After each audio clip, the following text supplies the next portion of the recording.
Assalamualaikum warahmatullahi wabarakatuh. Kami dari kelompok 7 beranggotakan saya sendiri, Dela Alfitriani, dan rekan saya, Riza Fasya Faturrahman. Kami akan sedikit menjelaskan mengenai perbedaan bunyi bahasa Arab dan bahasa Indonesia.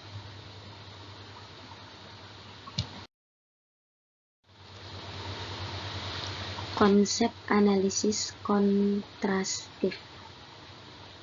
Bahasa adalah sistem lambang bunyi ujaran yang digunakan untuk berkomunikasi oleh masyarakat pemakainya. Bahasa menurut Ferdinand de Saussure adalah ciri pembeda yang paling menonjol karena dengan bahasa, setiap kelompok sosial merasa dirinya sebagai kesatuan yang berbeda dari kelompok yang lain. Analisis kontrastif dalam kajian linguistik adalah cabang ilmu bahasa yang tugasnya membandingkan secara sinkronis dua bahasa sedemikian rupa sehingga dapat terlihat dengan jelas persamaan dan perbedaannya.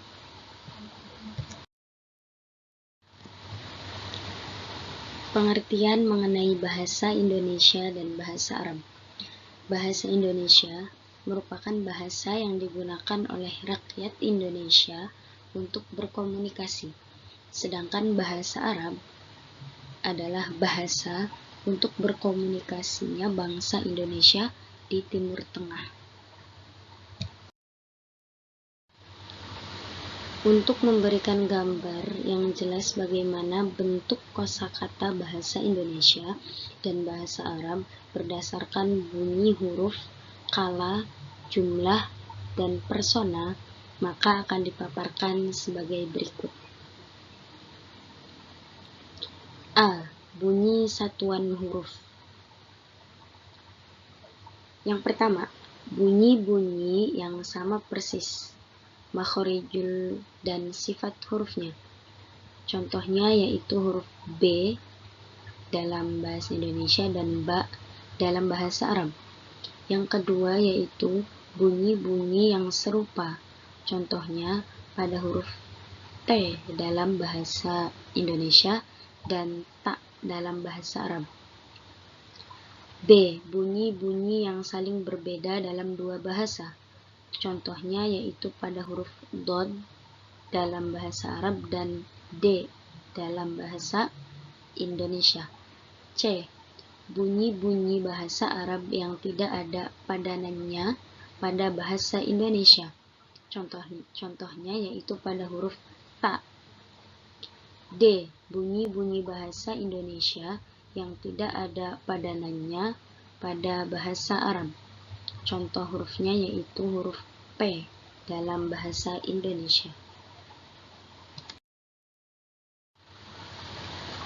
Intervensi bunyi bahasa Indonesia dalam bunyi bahasa Arab.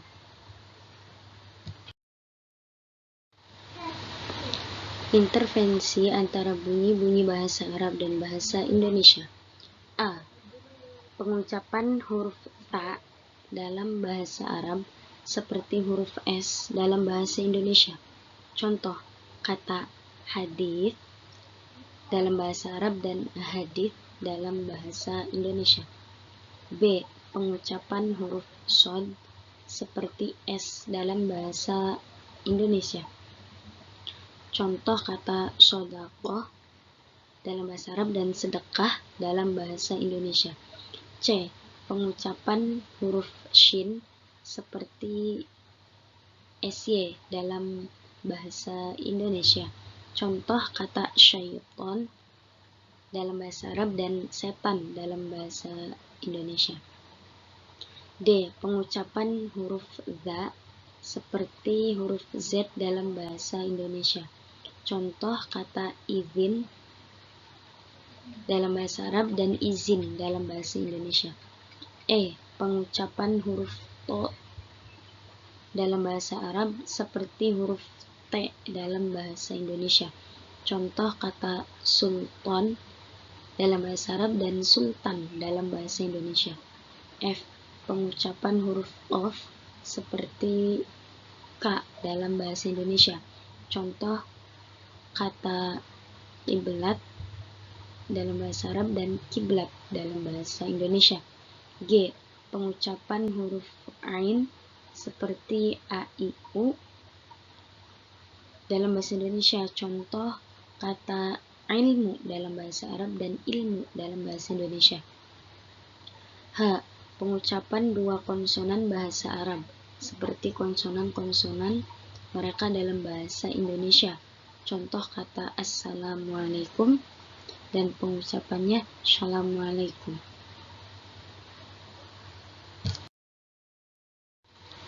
Intervensi antara bunyi-bunyi bahasa Indonesia dan bahasa Arab. Sebagian bunyi bahasa Indonesia tidak ada padanannya dalam bahasa Arab. Intervensi antara bunyi-bunyi bahasa Arab dan bahasa Indonesia. A. Pengucapan bunyi e kasroh. Contoh, begitu menjadi begitu. B. Pengucapan suara e fathah a. Contoh, berkata menjadi berkata. C. Pengucapan bunyi e dibaca dhammah u. Contoh, keluar menjadi kular. D. Pengucapan bunyi p dibaca ba. Contoh, kata para menjadi bara. E. Pengucapan bunyi ng dibaca n. Contoh, yang menjadi yan. F. Pengucapan satu bunyi ny dibaca dua suara n dan y. Contoh, bertanya menjadi bertanya. G. Pengucapan satu bunyi ng dibaca dua suara nun dan ghin. Contoh, kata sungguh menjadi sungguh. H. Pengucapan bunyi o dibaca dhammah u. Contoh, bodoh menjadi buduh. I. Pengucapan bunyi k dibaca ain. Contoh, kata makmur menjadi ma'mur. Baik, selanjutnya yang ketiga yaitu bentuk kala dalam bahasa Indonesia dan bahasa Arab. Terdapat beberapa pembagian dalam kala. Yang pertama yaitu perbandingan kala lampau bahasa Arab dan bahasa Indonesia. Contoh dalam kalimat bahasa Arab, Rotibba lajnata barnamaj an-nadwah. Dalam kalimat bahasa Indonesianya berarti panitia sudah menyusun acara seminar. Dan dalam deskripsi bahasa Indonesianya dirumuskan menjadi verb plus sudah, verb ditambah sudah. Yang kedua yaitu perbandingan kala sekarang bahasa Arab dan bahasa Indonesia. Contoh dalam kalimat bahasa Arabnya, al-atfalu yu'annamuna fil bustan. Sedangkan dalam kalimat bahasa Indonesianya berarti anak-anak sedang bekerja di ladang. Dan dalam deskripsi bahasa Indonesianya atau penjelasan bahasa Indonesianya dirumuskan ke dalam verb ditambah sedang. Yang ketiga yaitu ada perbandingan kala akan datang dalam bahasa Arab dan bahasa Indonesia. Contoh kalimat berbahasa Arabnya, yumakin anna hadzal yaum sayunzilul matar. Dalam kalimat bahasa Indonesianya berarti agaknya hari ini akan hujan. Dalam deskripsi bahasa Indonesianya yaitu dirumuskan ke dalam kata akan ditambah verb atau kata kerja. 4. Bentuk kosakata bahasa Indonesia dan bahasa Arab berdasarkan jumlah. Next slide. Bentuk kosakata bahasa Indonesia dan bahasa Arab berdasarkan jumlah adalah sebagai berikut. A. Jumlah singularis bahasa Indonesia. Singularis adalah kata benda yang merujuk pada satu bilangan. Contoh kalimatnya yaitu orang yang duduk di bawah pohon itu saudaraku. Kosakata seperti orang pada contoh ini merupakan kosakata yang bermakna tunggal. B. Jumlah singularis mufrad bahasa Arab. Dalam bahasa Arab, kosakata seperti ini mempunyai bentuk tunggal sesuai dengan kata benda yang dimaksud. Contoh dalam kalimatnya yaitu ya'kulul amal fil maqsaf. Pegawai itu makan di kantin.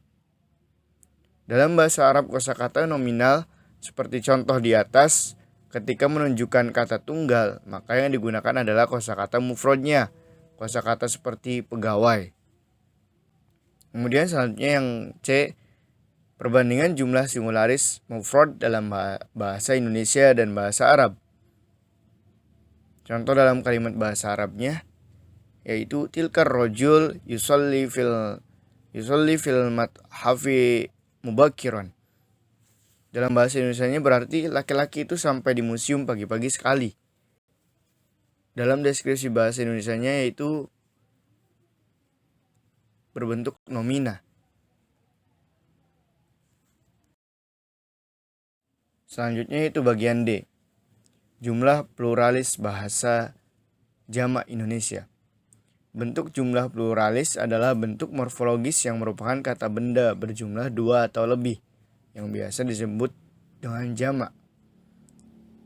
Ada beberapa kategori bentuk kata dari pluralis. Yang pertama yaitu ada bentuk kata ulang, kemudian ada bentuk dengan keterangan parah, kemudian ada bentuk dengan keterangan seluruh atau semua, selanjutnya ada bentuk dengan keterangan kelompok, dan yang terakhir ada bentuk dengan jumlah bilangan. Salah satu contohnya yaitu dalam penggunaan kata ulang. Kalimatnya yaitu jalan-jalan utama di kota dan kawasan pemukiman terendam air.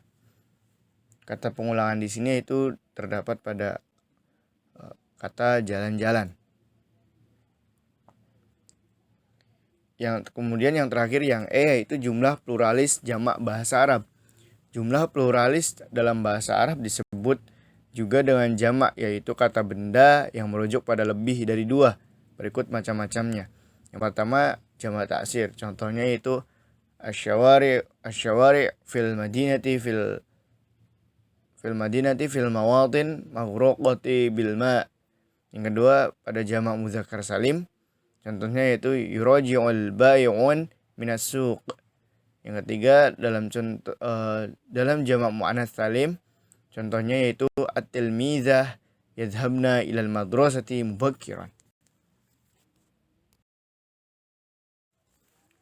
Selanjutnya yang keenam yaitu bentuk kosakata bahasa Arab dan bahasa Indonesia berdasarkan persona.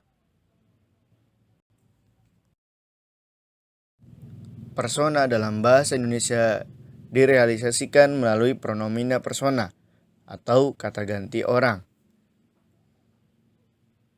Bentuk kosakata bahasa Indonesia dan bahasa Arab berdasarkan persona adalah sebagaimana berikut ini.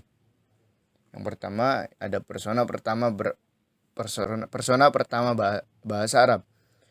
Kosakata persona pertama dalam bahasa Arab adalah pronomina atau kata ganti orang persona yang digunakan untuk seseorang yang sedang berbicara, dibagi menjadi 2, yaitu persona pertama tunggal yang dinyatakan dengan ana dan persona pertama jamak yang dinyatakan dengan nahnu.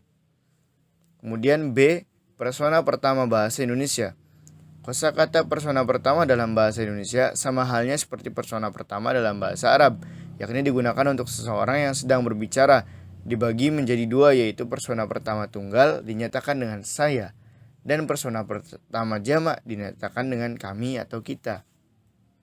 Kemudian yang terakhir C, perbandingan persona pertama bahasa Arab dan bahasa Indonesia.